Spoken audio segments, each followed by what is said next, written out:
नमस्कार दोस्तों। जैसे जैसे बिहार विधानसभा चुनाव नजदीक आ रहा है, बिहार में राजनीतिक सरगर्मी तेज होती जा रही है। एनडीए गठबंधन हो या फिर इंडिया गठबंधन, इन दोनों गठबंधनों के सहयोगी दलों के द्वारा प्रेशर पॉलिटिक्स शुरू कर दिया गया है। लगातार सहयोगी दलों के द्वारा पिछली बार से ज्यादा सीटों की डिमांड की जा रही है। महागठबंधन के एक बड़े सहयोगी दल वीआईपी पार्टी के द्वारा अब सबसे ज्यादा प्रेशर पॉलिटिक्स महागठबंधन में करवाने की शुरुआत करा दी गई है राष्ट्रीय कार्यकारिणी बैठक के बाद। जी हाँ, वीआईपी पार्टी के द्वारा 11 और 10 तारीख को राष्ट्रीय कार्यकारिणी की बैठक कराई गई।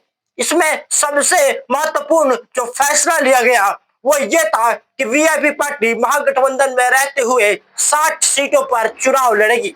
जी हाँ, 60 सीटों पर चुनाव लड़ने का दावा मुकेश साहनी ने अपने पार्टी के तरफ से किया, और वो भी महागठबंधन में रहते हुए।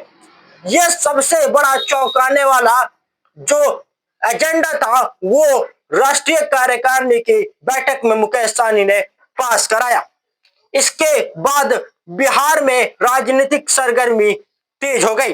जी हाँ, मुकेश साहनी राष्ट्रीय कार्यकारिणी की बैठक में वैसे तो कई एजेंडों को पास कराया, लेकिन जैसे ही ये खबर निकली कि 60 सीटें महागठबंधन में रहते हुए मुकेश साहनी ने लड़ने का दावा पेश कर दिया है और इस एजेंडे पर मुहर लगवा दी है, राजनीतिक सरगर्मियां तेज हो गई। जी हाँ, मुकेश साहनी के द्वारा जैसे ही ये खबर पब्लिश किया गया, जैसे ही ये बयान दिया गया, जैसे ही यह मुद्दा और इस एजेंडे पर मुहर लगी, तेजस्वी यादव के तरफ महागठबंधन के सभी सहयोगी दल देखने लगे।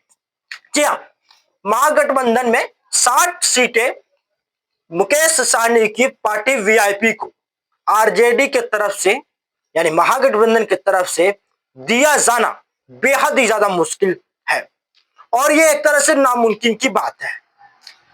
मुकेश साहनी ने इस एजेंडे पर मुहर तो लगवा दी है, लेकिन क्या आरजेडी इस एजेंडे को स्वीकार करेगी?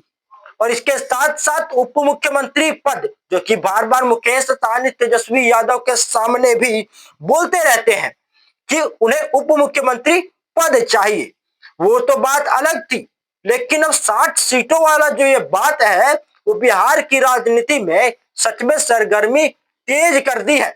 और अभी से ही 5-6 महीने पहले से ही बिहार में ऐसा लगने लगा है कि चुनाव 5 या 10 दिनों बाद है।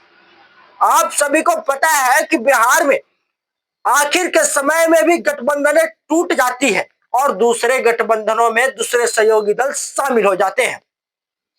इसी सिलसिले में अब देखने वाली बात यह होगी कि क्या अगर मुकेश साहनी को तेजस्वी यादव 60 सीटें नहीं देते हैं तो क्या वो फिर से भाजपा की तरफ रुख करेंगे?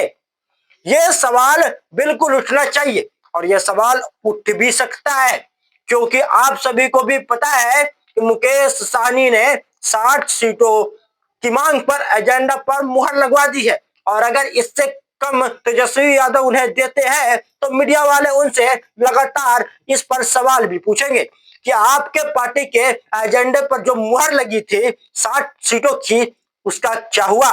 और तेजस्वी यादव अगर ऑन कैमरा मीडिया के सामने ये नहीं कहेंगे कि मुकेश साहनी उप मुख्यमंत्री बनेंगे सरकार बनने के बाद, तो इस पर भी मीडिया वाले लगातार मुकेश साहनी से सवाल करेंगे, और वीआईपी पार्टी के नेताओं से भी। मुकेश साहनी के द्वारा ये दो मेन जो एजेंडा था उस पर मुहर लगवा दी गई, और इसके बाद बिहार में राजनीतिक सरगर्मी तेज हो गई।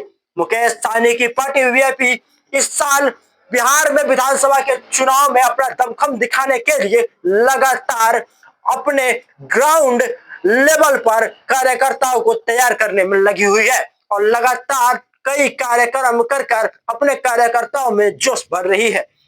सरकार बनाओ अधिकार पाओ यात्रा के बाद अब कई ऐसे यात्रा और कई ऐसे मुहिम वीआईपी पार्टी चलाने वाली है, जिसके बाद वीआईपी पार्टी यानी मुकेश साहनी की पार्टी, मल्लाहों की पार्टी बिहार में मजबूत स्थिति में इस साल के विधानसभा चुनाव में देखने को आप सभी को मिल सकती है।